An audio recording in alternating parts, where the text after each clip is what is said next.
Other side of the screen is someone you have probably seen a lot on American cable talk and on British talk, Bill Browder. He is a very, very interesting person. He is very wealthy. He knows Vladimir Putin. He has been deemed a threat to Russian national security, and he's still alive. So that makes him a very interesting person. Um, I'd like to start with your personal story because I think people know about the Magnitsky Act and you and Vladimir Putin, and the headline is Vladimir Putin's a bad guy. But let's peel into some of the details. What is it in the Kansas soil that caused you to be part of a family of at least three generations of geniuses? Well, I'm not sure if I qualify as a genius or even come close, but my grandfather, Earl Browder, came from Wichita, Kansas, and he was a labor union organizer, and so good at organizing the union that he was spotted, this was back in the 1920s, by the communists. And they said, if you like labor unionism, you're going to love communism. Why don't you come to Russia and check it out? So he went to Moscow. He met a young Russian girl in Moscow who became my grandmother. And my father was born in Moscow, and then they returned to America in 1932, and he became head of the American Communist Party, ran for president twice against Roosevelt, was imprisoned, pardoned, eventually expelled from the Communist Party, and then persecuted during the McCarthy era.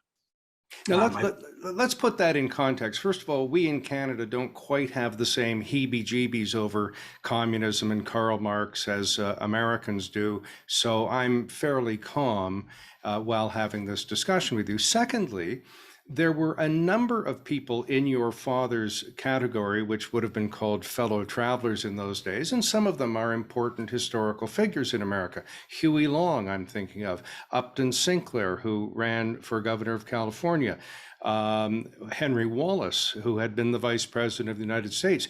Your grandfather would have fit in nicely with them, wouldn't he? Well, some of them, yes, some of them, no. I mean, he was much more hardcore. He wasn't a leftist; he was a communist, and so he believed in, the now discredited version of what the Soviet Union was. But the fact that he was kicked out of the Communist Party in 1945, he was kicked out because he was seen as being too much of a capitalist. He had an idea that communism and capitalism could peacefully coexist, which Stalin put an end to that thought very quickly in 1945. All right. As an aside, I had a tour guide in East Berlin one time who was a Trotskyite who had defected to the old Soviet Union because he didn't think Stalin was left enough. So people do have interesting and radical views. Now, you may exclude yourself from the genius category, and you're allowed to do that. But isn't it your father and two brothers who were all head of mathematics departments at leading universities and went into, got their PhDs when they were 20? I mean, these were real prodigies, right?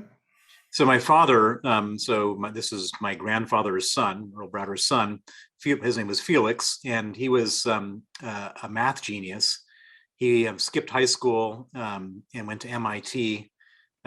Graduated when he was 17 from MIT with a degree in mathematics, and then went to Princeton to get his PhD and had a PhD from Princeton by the time he was 21.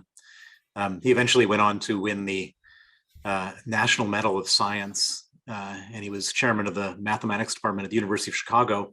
His brother, Andrew, was the chairman of the math department at Brown University, and his other brother, Bill, became the chairman of the mathematics department at Princeton. So these were definitely smart people. My brother,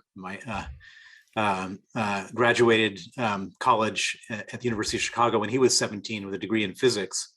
So I'm the kind of the dumb guy in the family. But you did economics, didn't you, at Chicago? I studied economics at the University of Chicago, but I graduated at a normal age. Right. Now, well, I took economics at UNB, so I've got you beat on the lack of qualifications. There is a thing called the Chicago School of Economics. There are saltwater, freshwater economists. Nobody understands any of it. Do you have a thumbnail description of your view of economics? Well, economics is sort of a political science, if you will. So that there, as you mentioned, there's the Chicago School, which is the Milton Friedman School, the hardcore right-wing free market economists. And then you had the left-wing economists, the government interventionist economists, the Keynesian economists that came from Harvard and MIT. And Galbraith from Canada. Indeed. And so and by the time I was studying economics, there was not really such a political distinction. It was all very mathematical and formulas and money supply and so on and so forth. But there definitely were these characterizations, and you had these people coming from these different universities that went on to run the economies of different countries. And so there's a lot of Latin American countries that had Chicago economists running them, doing various things, and lots of praise and scorn heaped on them from different sides. Now, you get then what I would call the bright idea to go be a capitalist in the old Soviet Union just as it was breaking down. What was your thought process, or may I ask, did you even have a thought process? No, I had a very clear thought process. So in rebellion to my family of communists and left-wing academics, I decided to become a capitalist. I went to Stanford Business School and a graduate business school in 1989, which was the year that the Berlin Wall came down. And as I was looking to figure out what to do with my life post-business school, I had this epiphany, which was that if my grandfather was the biggest communist in America and the Berlin Wall has just come down, I'm going to become the biggest capitalist in Eastern Europe. And so that's what I set out to do. Okay, so you go to, and I've traveled a bit in Russia, and it can be a bit of a scary place, although a lot of it reminds me of, Brandon, Manitoba, Swift Current, Saskatchewan, very, very similar hardworking people, and then you have the regime on top. May I also say, what were you thinking when you decided to become a shareholder activist, which I assume means you buy a couple of shares of some of these recently privatized giant Russian companies in oil and natural resources and so on, and go to annual public meetings, one assumes publicly, and denounce the leadership and suggest ways of changing? I mean, again, what were you thinking, or were you thinking? Well, in order to go to Russia in the first place, you kind of have to sand down your risk sensors. So a normal person wouldn't go to Russia. I went there with this weird kind of reaction to my family, because a normal person wouldn't have gone there, because they would have looked at all the terrible things that could happen, all the murders that were taking place, all the craziness and all the hardship, and say that's not a place for me. And so just being there was sort of an abnormal thing to do. And my ambition when I got there was to become the biggest capitalist in Russia. And I achieved that. I set up an investment fund called the Hermitage Fund, started with zero and ended up with $4.5 billion under management. I was the largest foreign investor in Russia. And the problem is that I owned big pieces, not just a few shares, but big pieces, like 1% or 2% or maybe even more, of big Russian oil and gas companies, metals companies, energy companies, electricity companies. And all the companies were being robbed blind by the oligarchs and the corrupt management. And so as a survival strategy, as a matter of responsibility, as I started to see these unbelievable thefts taking place, I decided that it's just impossible to sit by and do nothing. And so I started to do research in how they were doing the stealing. And we discovered all sorts of interesting schemes that they had executed, that entitled them, or where they were taking billions of dollars from these companies. And we took that research and then shared it with the Wall Street Journal and the Financial Times, the New York Times, et cetera. And you asked me if I was crazy to do it. And yeah, I was. But interestingly, at the time that I first started doing these naming and shaming campaigns was at the exact moment that Putin had come into office. All right, now you're getting a bit ahead of me anyway. Okay. You've gone quickly through a couple of items, and I just want to slow down a bit and make sure I understand, because again, I did economics at the University of New Brunswick, not the University of Chicago, and grateful that I did it, by the way. you talk about going there with no money and then owning a huge portion and multi-millions of dollars, and Wikipedia says you've got 150 million or some such number. We're watching Billions over here. Are you watching Billions, the specialty channel thing in Of the course. UK? Okay. How can I you mean, not watch Billions? I still don't understand. How do you go there with no money and end up with a large chunk of these huge resource companies? Well, so I went there with nothing, and then I found one very big investor, a man named Edmund Safra, who is the owner of a bank called the Republic National Bank of New York.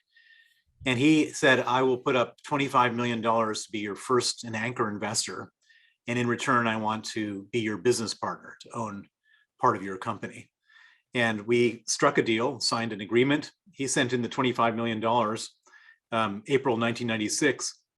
And the investments that I made with that money started going up and up and up. And okay, so he had the money, you had the smarts and knew where to invest, and the rest is history. Okay, that's kind of like Billions. The next thing you mentioned was the word oligarch. Now, this carries a lot of baggage with it these days, and rightly so. But let me just say, Bill Gates is a very wealthy person. We don't call him an oligarch. He has an indoor trampoline in his, multi-room, multi-thousand square foot home in Redmond, Washington, and everybody thinks that's okay. The excesses of the Gilded Age, where they would rent the ballroom of the Waldorf Astoria, flood it with water and put gondolas in it, which Marshall McLuhan said ended the Gilded Age because people then could see these excesses. There are excesses everywhere in the world. What is different about the Russian excess, and why are they singled out for our criticism and not maybe Bill Gates or Steve Jobs or whomever? well, Bill Gates started a company. He made some software that was useful, and when we started using it, we thought, wow, this is helpful. And then other people started using it, and pretty soon everyone was using Microsoft software. And because of that, the value of the company grew, and because of that, he was able to employ more people, and because of that, his shareholders, people who bought shares in Microsoft, got rich. And so it was a win-win-win thing all around. Now, the story with Russian oligarchs is a little different. They didn't like go prospecting for oil in Siberia. They didn't probably know anything about oil in Siberia. They got their oil companies in Siberia by basically bribing government officials to sell them the oil company at 1/100th of its real value. And then once they got the oil company at 1/100th of its real value, they then, if there were minority shareholders, they would then steal from the minority shareholders, and then they would use the money that they got from the oil company and the minority shareholders to then buy members of parliament so that they could change the law so they weren't taxed. So this is a protracted version of the American Teapot Dome scandal, where drilling rights were obtained through bribery or war profiteering or similar things that do go on occasion, but it's much more protracted in Russia. Is that your point? So what I'm saying is that the entire situation was criminalized from start to finish.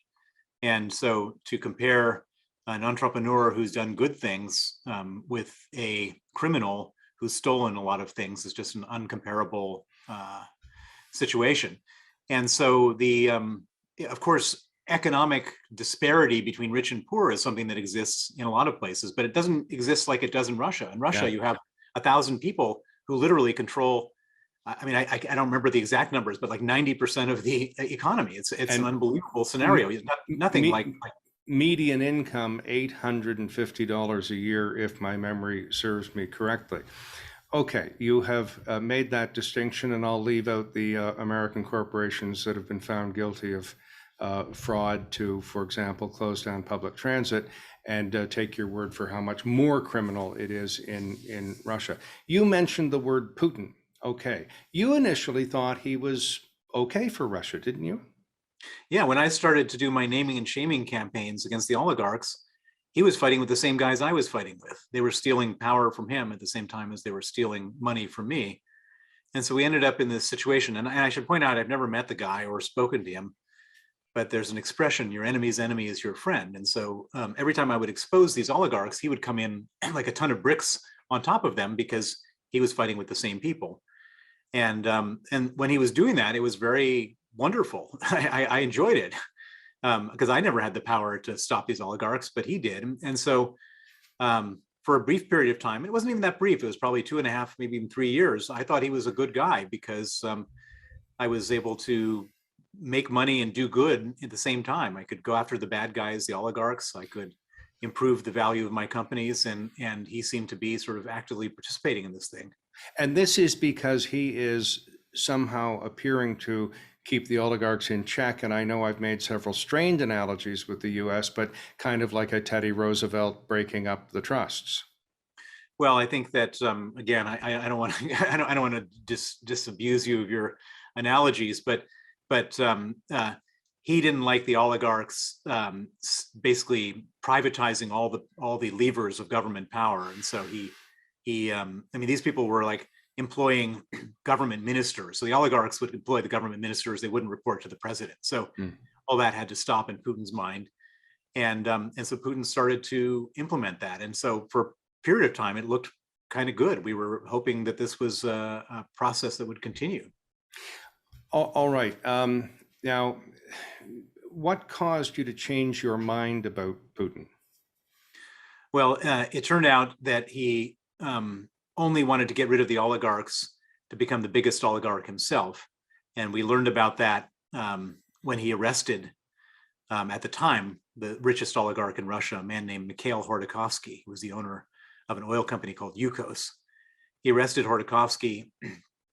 He put him on trial, and he allowed the television cameras to film the richest man in Russia on trial sitting in a cage.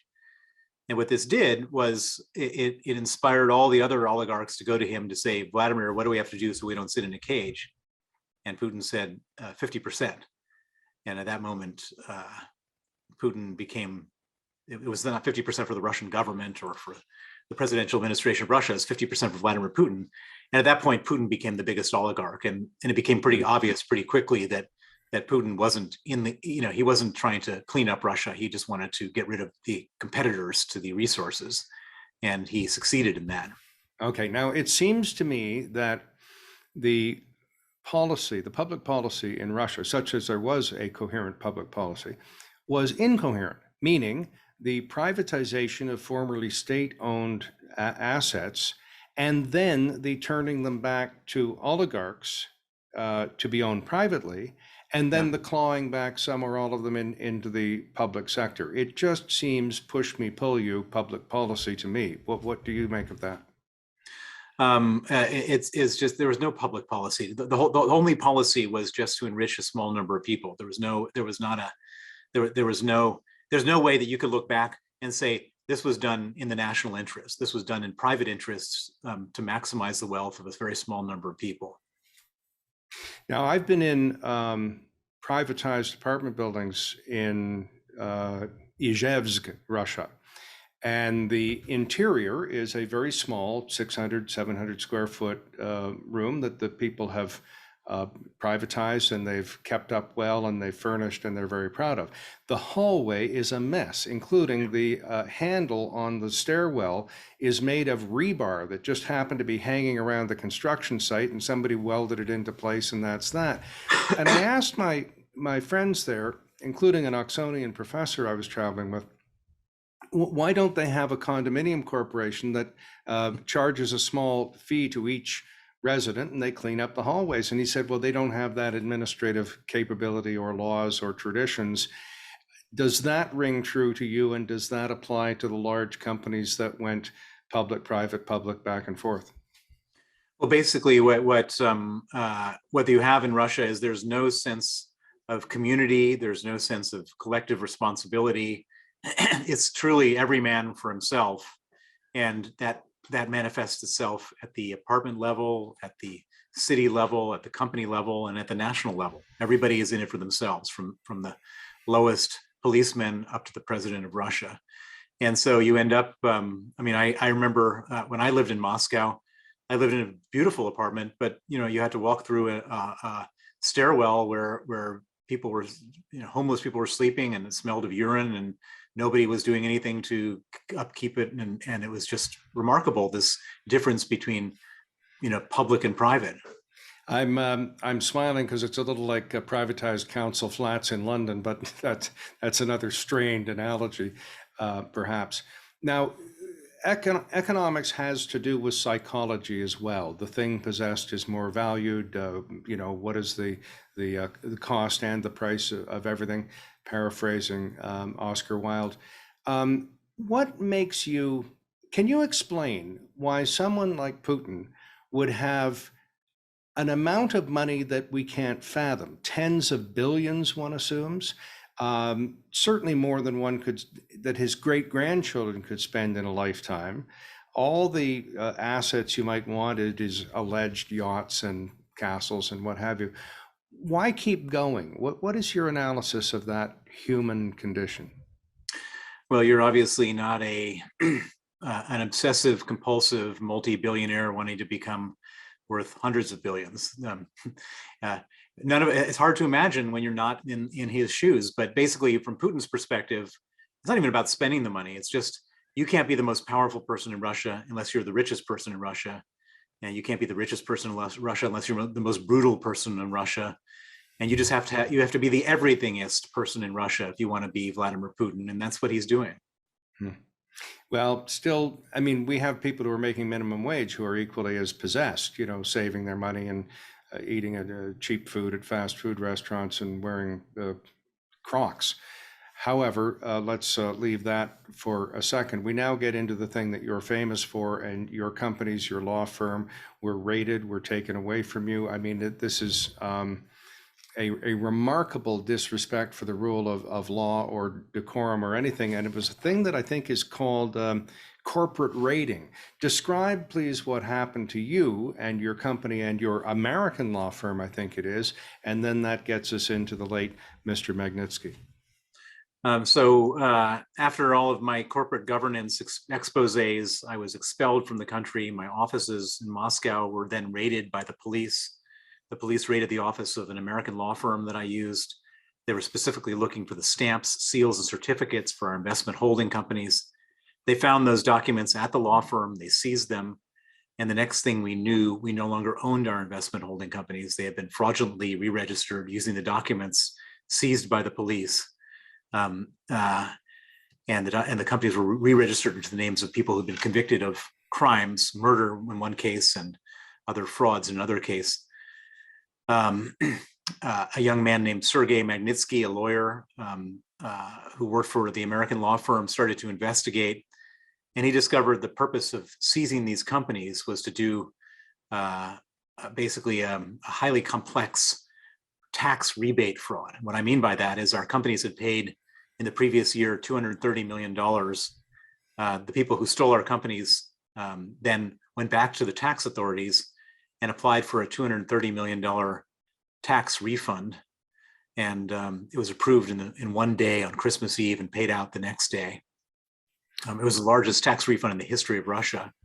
Yeah, like, oops, we charged you the wrong amount and here's your refund, right? Nearly $250 million. Mm-hmm. And so corporate raiding means the police working with criminals, working with other government officials to commit grave and serious economic crimes. Now, was Mr. Magnitsky Russian, Ukrainian, American? He was working for the American firm, but what was his nationality?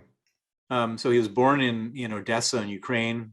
He grew up in Russia. He had a Russian passport, and I would describe him as a optimistic young Russian patriot. And he discovered this crime, and he decided that it shouldn't have happened, and the people who committed it should be held accountable. And so he testified against the officials involved.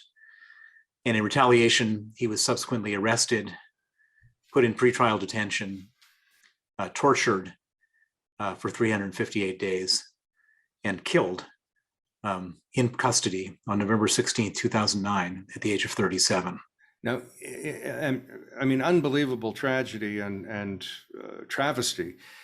In the end, did his efforts produce anything, such as the bringing bad guys to account, or the return of the refund, or the return of the assets that were stolen from you? Well, we were never able to get justice inside of Russia for Sergei, so I sought to get justice outside of Russia. And the way that we conceived of justice was to say that the people who stole the $230 million don't keep that money in Russia, they keep it in the West. And so we came up with this idea of freezing the assets and banning the visas of the people who killed Sergei. Right. And that became known as the Magnitsky Act. And the Magnitsky Act was passed in the United States in 2012 by President Obama. And then it went to Canada in 2017, and then the UK in 2018, Lithuania, Latvia, and Estonia in that same year, the EU in 2020, and Australia in 2021. And in the meantime, we got Norway, Montenegro, Kosovo, and working on all sorts of others. So if we count up the EU and all the other countries combined, we have 34 countries with Magnitsky Acts around the world, which freezes the assets and bans the visas of human rights violators and kleptocrats. Now, nice tribute in the end, small compensation for his trials, I'm sure. Does the act have teeth? Are the authorities able to indeed seize the assets, cancel the visas, punish the criminals to the best of their ability? Is it working? It works like a charm. This is the template that they've used in Ukraine right now for Russian oligarchs and Russian officials. It's the thing that most upsets oligarchs and rich Russian officials. They commit terrible crimes for money, and now the money is frozen. It's devastating for them. Well, that's good. And the reason I ask is my recollection was after the Iranian hostage taking, the Americans developed a body of law that would hold foreign nationals accountable for what they did to US citizens abroad. The problem was there was no effective forum to prosecute those cases and no effective way to punish or collect or what have you. So Magnitsky Act is a step above. I was actually somewhat surprised to read that of these tax schemes in Russia, and of the seizing of assets and the seizing of seals and whatever else is required to run a corporation. I didn't actually get the impression when I was there that there was such a body of what Americans would call public law, rules and regulations, what have you. It's just that they are bent out of shape. Is that correct?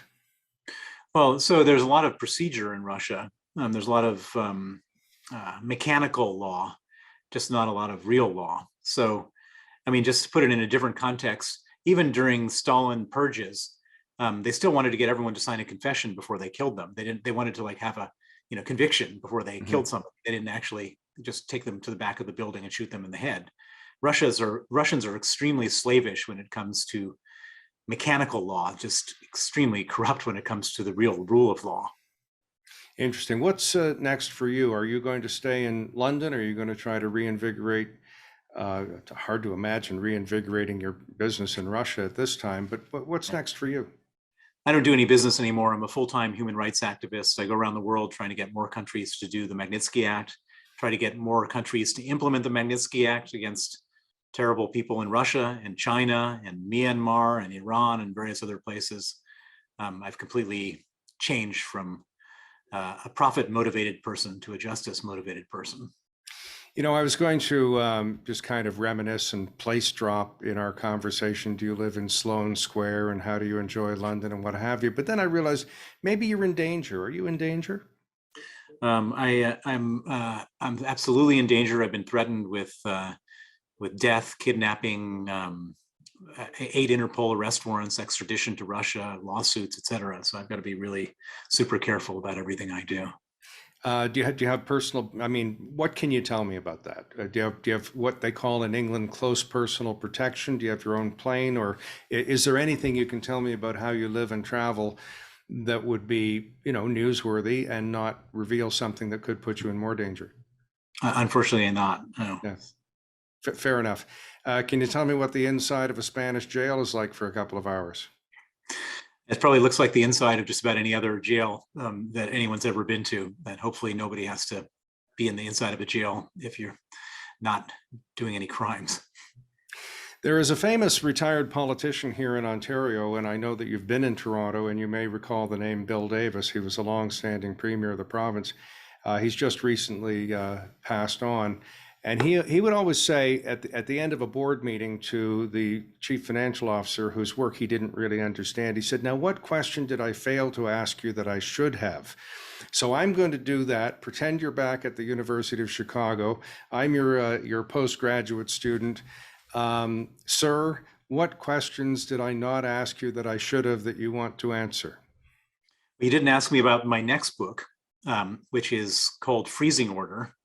It's coming out on April 12th, and it's all about tracing Vladimir Putin's money. And so anyone watching our conversation should go out and order it on Amazon right away. It will shock you, educate you, and entertain you, but most importantly, give you a clear picture of who Vladimir Putin is, and that is a very vigorous financial criminal.